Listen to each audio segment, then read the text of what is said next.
हमारे साथ बातचीत करने के लिए हैं मंत्री मिथिलेश ठाकुर। मिथिलेश जी, ये जो क्राइसिस एक हुआ है झारखंड में चंपई सोरेन को लेकर के, इस पर आप क्या कहेंगे? सबसे पहले तो मैं इसे क्राइसिस नहीं मानता हूं कि कोई क्राइसिस है।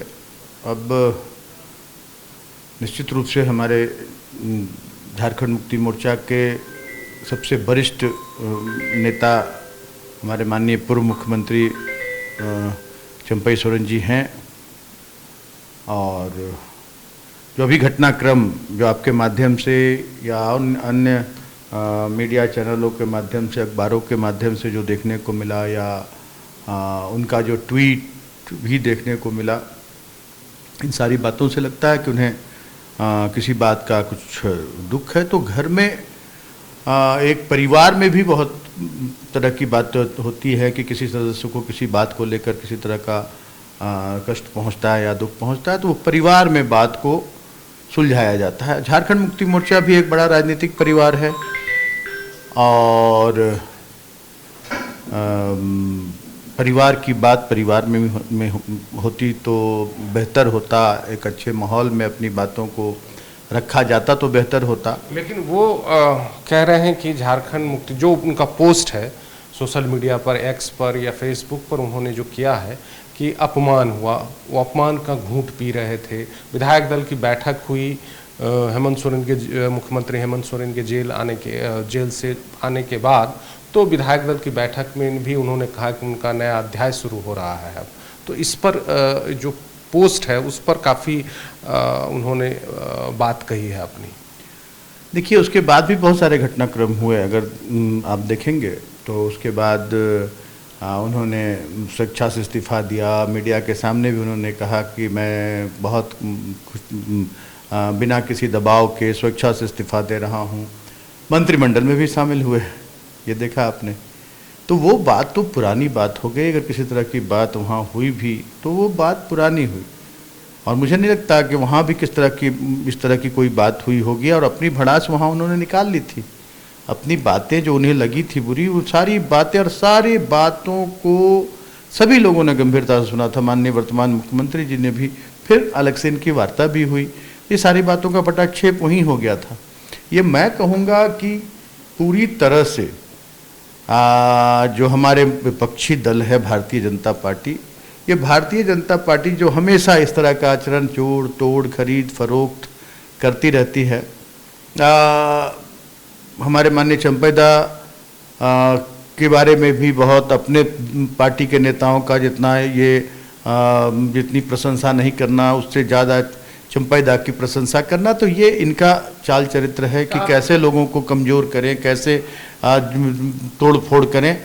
तो मुझे लगता है कि उसी का एक हिस्सा है, और चंपैदा इनके जाल में नहीं फंसेंगे, मुझे पूरी उम्मीद है। और हम लोग बैठकर पार्टी फोरम में हम बातों को सुलझा लेंगे। ये उनका वो अभिभावक हैं हमारे, और उनका अगर किसी तरह का उनको ठेस पहुंची है तो उसके लिए मैं भी एक पार्टी का पदाधिकारी हूं पहले, उसके बाद विधायक या मंत्री हूं।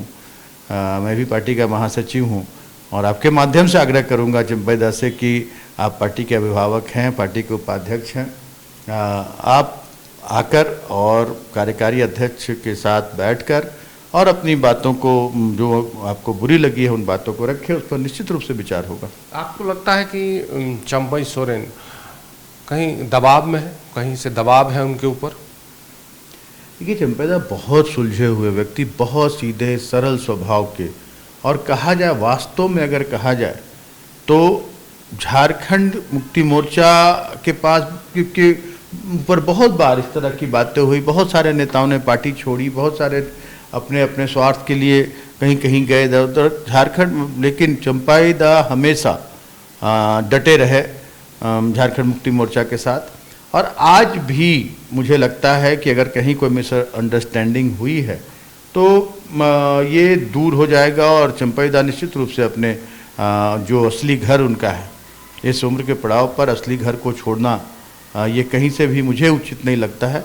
और वो भी, उनके दिल में भी एक कसक होगी इस झारखंड मुक्ति मोर्चा परिवार को छोड़ने की।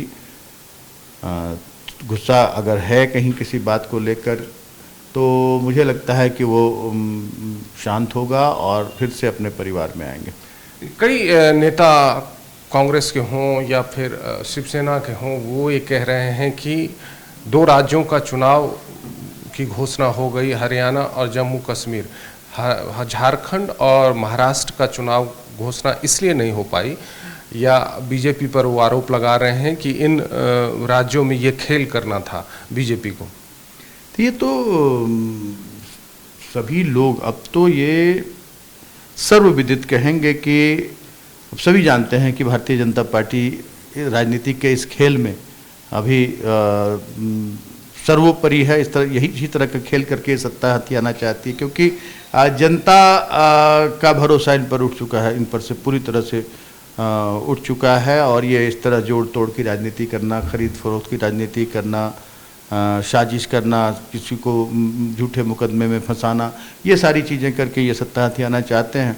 और वास्तव में जिस तरह की चहलकदमी थी, जिस तरह का इनके नेता निरंतर पहुंच रहे थे झारखंड में, इस पर भी बहुत हद तक ब्रेक लगा है। तो ये इन्हें अपनी ज़मीनी स्थिति का अंदाज़ा हो गया होगा और इस तरह की जोड़ तोड़ करके ये चाहते हैं कि फिर से हम सत्ता हथिया। लेकिन ये नेता खरीद सकते हैं, ये तोड़ फोड़ कर सकते हैं, लेकिन जनता को ये नहीं खरीद सकते।